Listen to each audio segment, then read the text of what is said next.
Hello, everyone, and welcome to this week's episode of the Rose and Rubini podcast, Making Sense of This World.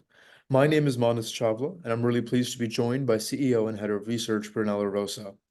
This week, we're talking about the rising risk of an extension of the Israel-Hamas conflict, something that all of our eyes have been glued to for the better part of the last 2.5 months, but where the specter of a looming, much more comprehensive regional war always is over us.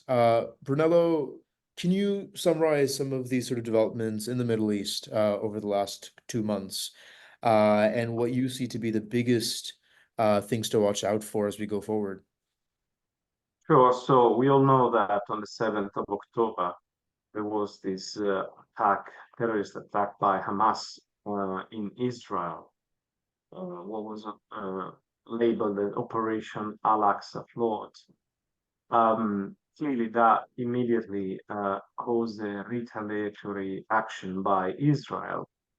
Although for a few weeks it wasn't clear whether Israel would also start some form of land operation, let's call it an invasion of Gaza, an occupation, just try to eradicate Hamas, something that in effect started in early November, a few back and forth between the US administration and in Israel. At that point, the conflict remained clearly, how can I say, localized, and even the Hezbollah leader Nasrallah, in his condemnation of the events, remain relatively vague and say that um,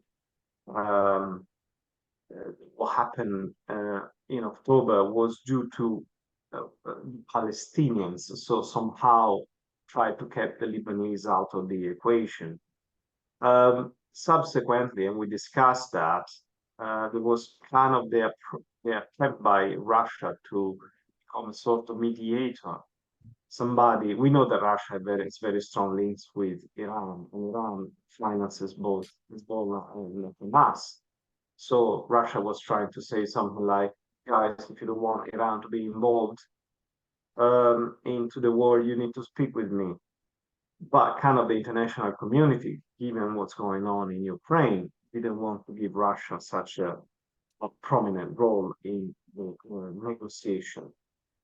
Unfortunately, things got out of control, I would say, or at least they start to spill over into other countries from this initial containment, let's call it that way.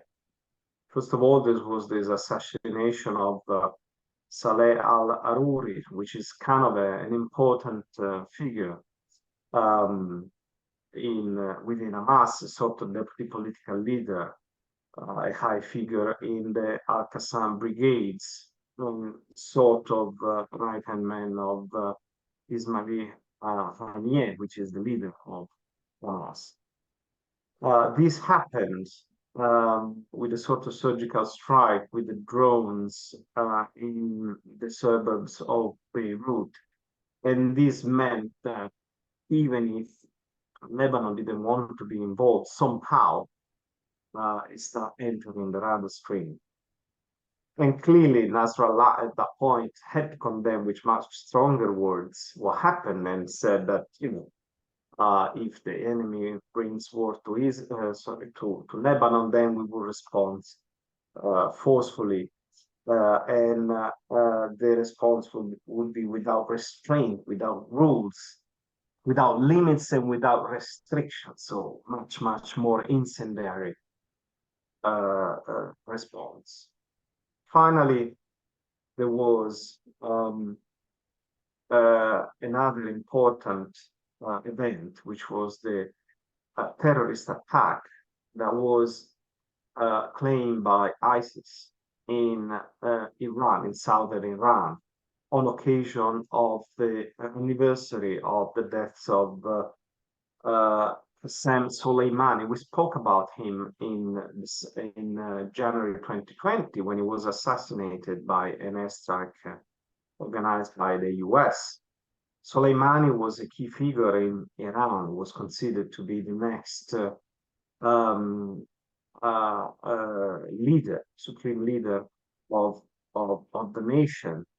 apart from being head of the security services and with many other um, roles. So it was not just anybody, it was a very, very prominent figure that the US wanted to eliminate to make sure that, you know, the chain of command got disrupted. Okay, on the fourth anniversary of that assassination, there was this horrendous terrorist attack in Kerman in southern Iran, where 84 people were killed and many others were wounded.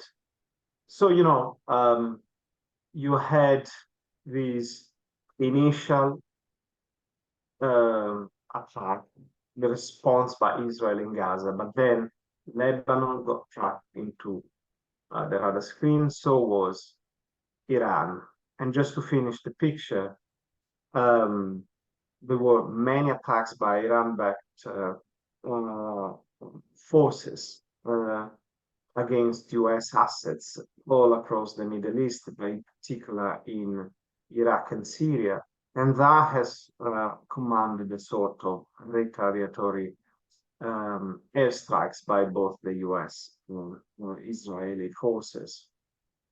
So, point that we're trying to make is that from Israel, conflicts seem to be moving into other countries. We have mentioned Iran, we have mentioned Iraq, we have mentioned Syria, we have mentioned Lebanon. It is possible that it will remain contained, but the risk is rising that in fact it would become much more a regional conflict, which with much bigger geostrategic consequences. Absolutely. It's sometimes in the speed of things easy to forget that not too long ago, just when the first attack broke out on October 7th, many people had forecasted that this would turn into a regional proxy war the next week. And to a large degree, it did not. And it stayed contained. It's interesting to see whether or not that trend will continue. But certainly, we've also seen escalations in the Red Sea between the Houthi rebels, sort of the Yemeni political militia group that are largely using Iranian weapons and have done so in the past, that are putting into effectively jeopardy many of the civilian, commercial, and military vessels that go through the Red Sea, which make up 10% of global trade. And then, simultaneously to that, but also affecting the situation in Gaza, a various uptick in Somali piracy missions in the Red Sea. And so a lot of Yeah. these geopolitical sort of angles happening in tandem, much of which will affect each other. And certainly the next few months will clarify whether this expansion of a conflict will become a reality or not. So as always, Brunello, thank you so much for your time and insight. Thank you. Until next time.